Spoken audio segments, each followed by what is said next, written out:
Sebuah informasi bagi saudara-saudara yang rindu memperdalam pemahaman seputar Alkitab. Ezra Soru Bible Class atau ESBC membuka kelas khusus yakni pengenalan Perjanjian Lama. Dalam kelas ini, Anda akan diajak untuk mempelajari lebih dalam berbagai hal seputar kitab-kitab dalam Perjanjian Lama, mulai dari kitab Kejadian hingga Maleaki, dengan pengajar Pendeta Ezra Soru. Kelas ini akan dilaksanakan secara online via Zoom setiap hari Rabu jam 19.00 waktu Indonesia bagian Barat, 20.00 waktu Indonesia bagian Tengah, dan 21.00 waktu Indonesia bagian Timur. Bagi Anda yang berminat, silakan menghubungi Saudara Hanson di nomor WA 0853 3385 1512. Di Kejadian 1, Allah menciptakan binatang dan burung lebih dahulu dari manusia. Sedangkan di Kejadian 2, manusia lebih dahulu diberi nafas kehidupan daripada binatang. Yang benar yang mana Bapak? Mohon penjelasannya. Memang kalau kita melihat di dalam urut-urutan kitab Kejadian pasal 1, ya maka memang binatang darat termasuk juga burung-burung itu dicipta lebih dahulu dari manusia. Tapi di dalam Kejadian pasal 2 itu terbalik. Nah, misalnya dalam Kejadian 2 ayat 19 ya.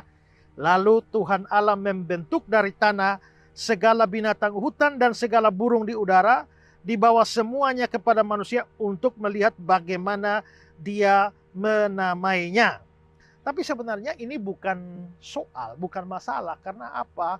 Karena adalah kebiasaan di dalam Alkitab, walaupun tidak semuanya, tetapi ada kebiasaan dalam Alkitab di mana suatu peristiwa itu diceritakan, ada yang diceritakan secara kronologis dan ada yang tidak secara kronologis. Ya, saya kira dalam penggunaan hari-hari pun demikian. Kalau misalnya saya punya 3 murid, misalnya ada si A, dia berumur 10 tahun, si B dia berumur 15 tahun, si C dia berumur 20 tahun. Maka saya bisa memanggil nama mereka berdasarkan urutan umur mereka. Maka saya panggil A, B, dan C. Tapi saya juga bisa memanggil dari yang tua ke yang muda, C, lalu B, baru A.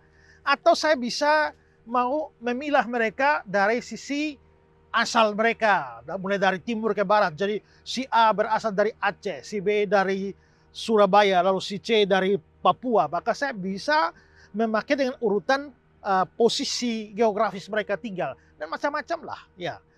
Nah, maka di dalam Alkitab juga tidak segala hal yang dicatat di sana itu secara kronologis. Saya akan menunjukkan contoh ya. Misalnya, di dalam Kejadian 11, ayat 1, itu dikatakan bahwa semua manusia itu satu bahasanya, satu logatnya.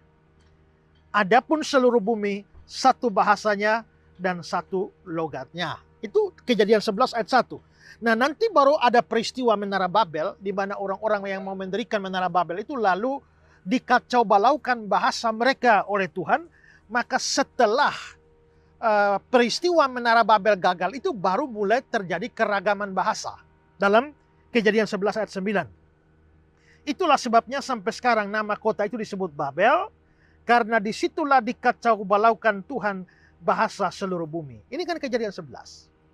Kejadian 11 ayat 1 semua masih satu bahasa, satu logat. Baru Kejadian 11 ayat 9 mulai muncul keragaman bahasa. Nah, tapi yang uniknya adalah dalam Kejadian 10 itu sudah ada informasi bahwa anak-anak dari Nuh, yaitu Sem, Ham, dan Yafet, masing-masing sudah mempunyai bahasa sendiri-sendiri. Ya. Kejadian 10 ayat 5. Dari mereka inilah berpencar bangsa-bangsa daerah pesisir. Itulah keturunan Yafet masing-masing di tanahnya dengan bahasanya sendiri. Ayat 20. Itulah keturunan Ham menurut kaum mereka, menurut bahasa mereka. Lalu ayat 31. Itulah keturunan Sem menurut kaum mereka, menurut bahasa mereka. Jadi di Kejadian 10 itu sudah ada banyak bahasa. Bahasa Sem, bahasa Ham, bahasa Yafet. Padahal Kejadian 11 setelah Kejadian 10 bilang bahwa semua manusia satu bahasa, satu logat, dan baru ayat 9 terjadi keragaman bahasa.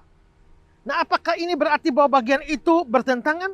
Tidak. Karena apa? Karena bagian itu tidak ditulis secara kronologis. Maksudnya adalah bahwa kejadian 10 itu tidak ditulis secara kronologis, kejadian 10 tidak terjadi ya sebelum kejadian 11. Tapi kejadian 10 itu terjadi di sela-sela atau di antara kejadian 11. Maka penulisan kejadian 10 dan 11 itu tidak kronologis. Saya ambil contoh yang lain. Misalnya kisah pencobaan Yesus di padang gurun. Ya, itu saudara bisa baca dalam Matius pasal 4 juga dengan Lukas pasal 4. Nah, nanti saudara akan lihat bahwa pada pencobaan yang pertama, yaitu ubah batu-batu jadi roti, itu sama. Tapi nanti pencobaan kedua dan ketiga itu terbalik antara urutan di Matius dengan urutan di Lukas. Kenapa begitu? Apakah itu bertentangan atau ada yang salah, ada yang benar? Tidak. Dua-dua sama-sama benar. Hanya Matius mencatatnya secara kronologis, tapi Lukas tidak mencatatnya secara kronologis. Nah, itu contoh-contoh. Maka sebenarnya gampang kita memahami apa yang saudara tanyakan dalam kejadian 1. Ya, itu binatang lebih dulu dari manusia. Kok yang kedua, kejadian 2, kok manusia lebih dulu dari binatang? Ya, sebenarnya urutan kronologisnya yang ada dalam kejadian 1. Tapi kejadian 2 tidak menulisnya secara kronologis. Jadi kalau ditanya mana yang benar, mana yang salah? Nggak ada yang salah. Dua-duanya sama-sama benar. Hanya metode penulisannya satu menggunakan pendekatan kronologi dan yang satu tidak. Begitu aja. Syukur kepada Tuhan. Jelang tahun kedua, Yayasan Karya Bakti Esra Soro terus berkiprah dan semuanya tidak terlepas dari segala bentuk dukungan dari saudara-saudari simpatisan di seluruh pelosok negeri, bahkan di luar negeri. Karena itu kami begitu bersuka cita dan bersemangat dalam melayani. Dukungan saudara berupa dana telah memberkati begitu banyak pekerjaan Tuhan yang dipercayakan melalui yayasan kami. Pembangunan gedung sekolah Bioba yang masih dalam proses pengerjaan, perluasan wilayah pelayanan mobil pintar dengan dibukanya satu pos baca baru di daerah Kabupaten Kupang dengan jumlah anak binaan kurang lebih 50 orang anak. Program rutin mingguan Esra Soro menjawab. Program ini sudah menjawab sekitar 1.200-an pertanyaan selama 120-an episode berjalan. Penyaluran bantuan sosial berupa bantuan kesehatan, pendidikan, sembako, material pembangunan, dukungan dana bagi pelayanan hamba-hamba Tuhan dan gereja. Dan dengan segala fasilitas broadcasting dan multimedia yang cukup memadai, Yayasan Karya Bakti Esra Soro terus berupaya menjalankan visi dan misi pemberitaan Injil dengan cara yang lebih kreatif dan menarik melalui pembuatan film rohani lokal bertajuk Bukan Sebatang Toge yang akan segera tayang sebagai salah satu sarana penyebaran Injil yang efektif di era digital saat ini. Jika saudara diberkati dengan pelayanan kami dan rindu untuk terus mendukung pekerjaan Tuhan, jadilah berkat dengan menyalurkan persembahan saudara melalui nomor rekening yang tersedia. Setiap persembahan saudara akan digunakan sesuai kebutuhan pelayanan dan operasional yayasan. Tiada kata terbaik yang dapat kami sampaikan selain limpah terima kasih. Mari terus berkarya dan berbuah bagi Tuhan dalam setiap pekerjaan yang baik bersama Yayasan Karya Bakti Esra Soro. Allah Tritunggal memberkati. Shalom.